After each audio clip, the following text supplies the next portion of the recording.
Hey all, welcome back to SLB Drinks. I'm Kurt. This is Trenton, in case you didn't know us. Today, Trenton, we have a really interesting topic to discuss. So don't go away. I got 2 minutes here. Don't go away. A very interesting whiskey topic to discuss. But, however, I first got to tell you, I am a little bit sad. I've been, and Trenton knows this. I texted him right away, first of the week. My good friends, Phil and Julie from the Bourbon Van. They posted a video just a couple days ago and stated that they're going to retire the channel by the end of the year. They're going to be here till the end of the year, but they're retiring the channel by the end of the year. And that bums me out. Yeah, it really does. It bums me out. I really enjoyed their content. They travel all over the place, drinking whiskey and tasting whiskey as they go. And they're just such adventurous, beautiful people, too. And what I love, I think, the most about it is they do it as a couple. And it seems like they're just so perfect for each other. Oh, my God, yeah. So adventurous. I loved watching. They'd have a lot of the landscape in their videos as they would travel. And it was just wonderful videos to see. However, we all have decisions in life that we have to make. We got to do what we got to do. And at this point, they feel, and I'll support you on this, guys. I will. I'm not happy about it, but I'll support you. They feel it's in their best interest to be able to enjoy more of their life as they move forward if they retire the channel. So that's what they're going to do. I love it. I support that whole. Yeah, I do too. I do too. So getting into the topic that we want to discuss today. I'm ashamed to say it, Trent, but back on September 15th, Phil and Julie challenged us. That long ago. Time flies, man. Guys. This time of the year is tough with the tough thing. There's a lot going on. We have a lot going on, but on September 15th, they challenged us to answer a particular question. And this has been going around WhiskeyTube a little bit. I saw it. But it basically is, what distillery would you, if you only had one distillery that you could choose whiskey from the rest of your life, what would that distillery be? You could only drink whiskey from one distillery. And here's the kicker. Here's what really makes me just kind of, my brain explode. The rest of your life. So it isn't for a month or two or a year. I mean, it's forever. That's the question. And I have to be honest with you. This is the first time in a long, long time, if ever, I've seen Trenton really good. He wrote something down. I have notes.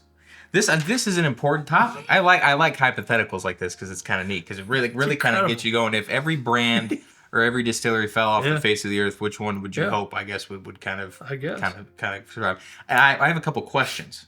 Okay, I'll try to answer them. As a result, because I rewatched Phil and Julie's show today, so I can kind of get back in the swing of what we're talking about here. So it was okay. So some of the distilleries I have on this list are also, they produce really, really good vodkas and gins. Mm. Do we only have to drink whiskey, or can we just only the products from the distillery? Yes. Okay. Correct. If you could only choose one distillery for the rest of your life, what would that be? So that has to encompass everything that they produce. And not brand, right? Like I can't pick Campari and go like, no, they own Wild Turkey. Okay. No, okay. Don't do that. That's a little too broad. I know. I'm trying to dial it in, man. I'm serious about this. I have 8 on this list. And one thing, I'm going to be 100% completely transparent and honest with you. I have no idea what he's going to choose.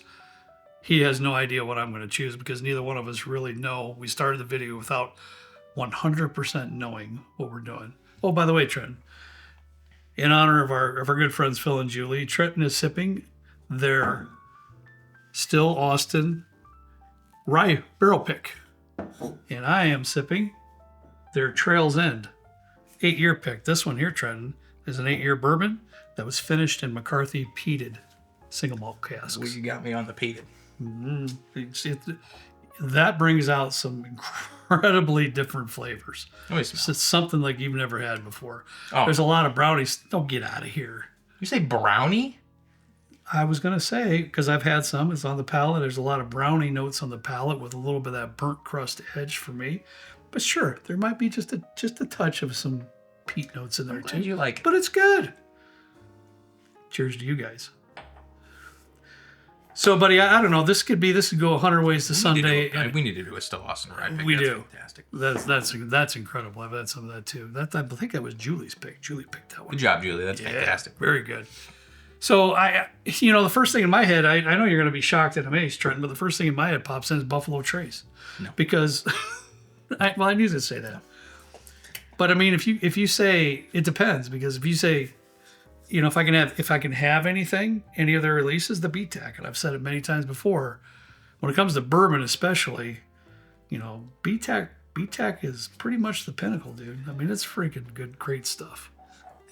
I don't know. Good conversation, right? Because I mean, they have the BTAC and stuff, but like Thomas Handy and stuff is good. When I'm trying to make my selections, I want a distillery that does a lot of stuff. Maybe not the best, but well, because like BTAC is good, but it's also high proof. And if I'm drinking, I don't want to just be slamming BTAC on a daily basis. So I want to have a nice variety of options. Now you bring that up, and I think that's because as I sat down here waiting for you to get here for about half hour, 45 minutes, the same things rolled through my brain. As you all know, I am a fan of all whiskey. A lot of you folks are bourbon only. That's your lane. You don't really get out of it. Love you for it. Whatever you fit in, it's fine by me. I like them all, but you know that, man. Yeah. I freaking like them all. I like Scotch whiskey. I like a lot of things. So to narrow something down to one distillery is brutal. You don't have anything written down? No. What are you doing? Nothing. I'm surprised. Nope. I had the title of the show written down in case I forgot. Normally I'm surprised I have something written down and you don't. Yep. And I have Phil and Julie's choices written at the bottom. Oh, okay. I won't look. What they chose. I don't want you to be influenced by them. So for me, guys, listen, I can kind of eliminate Irish whiskey right off the bat, Japanese whiskey right off the bat. I can Scotch whiskey, yeah, that can go. So from there, though, man, I mean, would I really want to go the rest of my life without rye whiskey? I wouldn't. No, of course you wouldn't. But I mean, me either. No, I wouldn't. Single malt. American single malt. I have really grown over the last couple of years to absolutely love some American single malt. Do I really want to go the rest of my life without American single malt? Heck no. To the no. No. So there's some choices out there that seem like it should be a slam dunk. But then when I put that line of thinking into my brain, then I'm stumped again. So, did we answer the question of if you pick like Buffalo Trace, you just get unlimited BTAC? Is that the? Sure. Okay. I still wouldn't pick it. That's what I'm going to say. I still wouldn't pick it. I'm going to say, if you only have one distillery, you can choose the rest of your life. You pretty much get what you want from them. Okay. That's what I'm going to say. Should I just rifle off what I got? I don't know how to go about this. Go for it. Okay. Yeah, so there is no rhyme or reason to this show. Trent and I have nothing that we talked about how this is going to go. This is going to be very interesting. So I have a couple options in regards to it would be really cool to be able to have the legacy bottles and stuff. My first thing was I could get as much Booker's Rye as I want for the rest of my life. Yes, but the variety isn't there. I want something with a good single malt. Clearmont Steep, I'm sorry, Jim Beam is just it's not good. It is one of the poorest attempts at a single malt from a legacy producer that I've tried, and I know there's some people that might like it, but I got a sushi note on it last time. I love sushi, not my whiskey though. And then I went New Riff. Fantastic, wow. Equally, but and they have a gin and a vodka. That didn't go any through my head. That's a great. Their single malt is my least favorite of their offerings. Their American single. Agreed. 100%. And if their single malt was dialed in a little bit more, that probably would be my pick. I'm massive because they have a 15 year, they have a 10 year, they have an 11. They have a lot of stuff, right. And I have almost every New Riff release, and they're all fantastic. Mm-hmm. So no for New Riff, and then I had Still Austin. Another fantastic pick. They don't have a single malt, so I can't. Some fantastic choices though. They have a really whiskey, good bourbon, gin. and rye. Their gin is really good too. Fantastic, but I can't do that. Yep. I agree. Cedar Ridge always has a special place in my heart, but I also don't want to pigeonhole myself to just American single malt, even though it's fantastic. But they don't. They have rye and bourbon too. Westward doesn't have a rye? Oh, I'm sorry. You said Cedar Ridge. Sorry. Yeah, no, Westward. I'm back on track with you. Sorry, Westward. I would Westward. Oh just my God. Destroy every product that I could ever have from Westward, but I'd be missing single malt. I'd be missing the ryes. I understand. Sagamore. Oh, They just put out a bourbon. Yes, They have an Amaro. And for you, that speaks to you. All those ryes that they have, all the different kinds of releases that they have. So it's keeping it fresh and it's keeping it interesting. No single malt. So I can't. Wow. I just can't do it. Even though I think Di Serono has the single malt brand. Why am I getting so many calls right now? This is the longest I've ever seen Trenton with a piece of paper in his hands. Ever. Even when he was in school. Okay. I've narrowed it down to 2. Cedar Ridge, Ooh. New Holland. Oh, wow. Great. Oh, man. Wow. They had, I mean, I don't know what to tell you. I have a pour of this right here. But I will say, everything is malted. Oh, is that wheat whiskey that you're pouring? And I think, no, it's not. Sorry, the wheat whiskey is not malted, but it sure tastes like it has a little bit of a malty note in it. It's glorious. Amazing. The malted rye, they have a cigar batch. They have a double oak, the malted rye, and their regular 7 years like $40. And then their 10-year American single malt, I think, is very good. So they have like they just don't have a bourbon. They just don't have a bourbon. They have beer barrel bourbon, and they have Dragon's Milk. Right. Sorry. Yeah. I haven't had a ton of Dragon's Milk stuff. The one that I did have had a very like Sour Patch peach note to it, and I'm just not a big peach fan, so it didn't really. I have to be honest. I didn't really. I haven't really tried much of Dragon's Milk because anytime it has beer surrounded, it's just usually not my thing. Pause. Well, you think about your answer, okay? I'll talk about mine. And I think most people would initially. Most people would pencil me in for Wild Turkey, Trent. I know you're over there, but most people would pencil me in and say, Kurt, this is an easy one for you. He's definitely going to say Wild Turkey. Makes sense. I love Wild Turkey, everything about it. And in response to everything Trenton just said, they do have a rye whiskey that's fabulous. And even their 101 rye is an excellent mixer for cocktails. So many different uses there. And of course, my rare breed, I don't know if I could think of living the rest of my life choosing not to have Wild Turkey rare breed. That would be a tough decision for me. That'd be an easy one. And then of course all the limited stuff that I've loved, the Beacon that just came out, the Russell's 15. Come on, forget about it. All wonderful stuff. I left one off my list that I just thought I'd continue though. But then, in referencing what Trenton just said, how am I going to go the rest of my life without single malt? Because Wild Turkey doesn't produce any single malt. So it's very intriguing and very tough. Go ahead. I forgot about Jack Daniel's because they have an American single malt. It was the 2022 release, I think. The it wasn't the Heritage, but it was the limited release for 2022. Mm-hmm. And I think it was very well done, especially for the time. I think Jack Daniel's was the first legacy distillery to come out with an American single malt after like Stranahan's and Westward and McCarthy's were like the main, like the big three in Cedar Ridge. Nice. I thought it was good.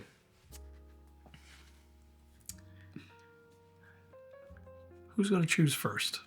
I'll let you choose first. I think I got mine. And it's tough though, man. Because Jack Daniel's, like, their limited releases are so good. Of the limited release ryes, Booker's is the best. But the 2022 or the 2020 limited release rye was the second best rye I've ever had, I think. Right. Well, I'm going to make a split second decision because I got two in my brain. And I'm going to have to go with Cedar Ridge. What was your other one? Wild Turkey. Here's the problem, and I could flip-flop back and forth easily. But with Cedar Ridge, if I'm forced to choose one distillery the rest of my life, I can enjoy rye whiskey. They have some fantastic rye whiskey. We had a barrel pick of the double oak rye that was just fabulous. They've got some wonderful bourbons. They've got finished the Amontillado. All their finishes as well. And in Trenton, some of the best single malt to come out of American single malt. And they've got so many different finishes of the single malt, some peated too. So and when I'm in the mood, I can enjoy some peated single malt. They have other single malt. They also have wine. There's just so many things, and how can I feel if I go with Cedar Ridge, I'm going to give myself the best options for variety, and also I'll pound it. I'll pound it home today, yesterday, and tomorrow. They deliver all their whiskey at a fantastic price. So my heart bleeds right now. It's bleeding. I'm bleeding on the inside because no wild turkey. I'm not. But I'm choosing options over wild turkey. You know, that's what I'm choosing. Well, this might surprise you, but I'm gonna agree with you. Get out of here, dude. They offer just about everything. That's all really good. And this was not planned. Each one of these is missing one thing. New Holland is good too, though. New Holland's wonderful. If I had to pick three, it'd be Cedar Ridge, New Holland, and Jack Daniel's. But in terms of the well-roundedness of a distillery and their offerings and like all the finishes and stuff they do, them not being like a Brown-Forman company or whatever really plays to their advantage. Because I mean, we've done 4 or 5 picks with them so far, and we go into the Rick House and do a tasting, and they have one barrel. Like there's 50 different finishes happening at any given time. Exactly. And we've been fortunate to try a couple of them, and they're all really good. My top 3, I think, Trent, would be. Of course, I picked Cedar Ridge. Wild Turkey comes into a very, very close second for me. And New Holland, I think that's fabulous. I love everything they do in New Holland too. But not to disgrace any other ones that are on your list and any other ones that I didn't mention. Please let us know in the comments what you would pick. Please honestly, do, because this is a very befuddling topic. Befuddling. Yeah, I'm befuddled. And guys, Phil and Julie, I hope we did it some justice of some sort. We stumble around quite a bit here trying to figure out what we're doing. Well, we didn't really know what we were gonna do. Yeah, but no, it was just so hard to decide. So please let us know what you think. So, guys, all right, that's all I got. But you know what? To end the show, I'm gonna revert back to my good friends Phil and Julie. They're gonna be on their channel doing their show with their regular releases until the end of the year, and then their final, hang with me please, just for me, don't tap out on me here, hang into the end of the video. Their final live stream is going to be somewhere by the end of the year, like around at least probably around the December 27th time. I talked to Phil, he doesn't know I'm saying this stuff, but you know I'm tricky like that. Yep. Oh, I know. So what I'd like to ask all of you to do, I'm going to be there, I'm going to be on that. I'm going to be on my watching the. Yeah. I'm going to be there. I'm going to do that. I love it if we could all get on Phil and Julie's last live stream and just blow it up. Yeah, that'd be cool. Just blow it up. I'll be on there. I mean, I'd love to have thousands. I'd love it to be the most viewers Whiskey Tube's ever had on a live stream. That'd be amazing. I would love that for them. December 27th. Yeah, and I'm sure they'll finalize that, and I'll make sure it gets posted, and we mention it. We'll mention it a couple times when the time comes, but it's somewhere at the end of it, and then that's it for them. They do have another channel just called Phil and Julie, but it's kind of what they do. They roam around and so they have a little bit of something going on there, but it won't be the whole whiskey themed stuff that they do now. So Trenton, I tell you what, let's get our glasses and let's raise a toast to our good friends. We love you, Phil and Julie. We love you, and I'll tell you what, I'm gonna miss you. I'm gonna miss seeing you. I'm gonna miss everything about you. And we're going to do an outro just like they would do, Trenton. So, from wherever you are to wherever we are, cheers. God bless you.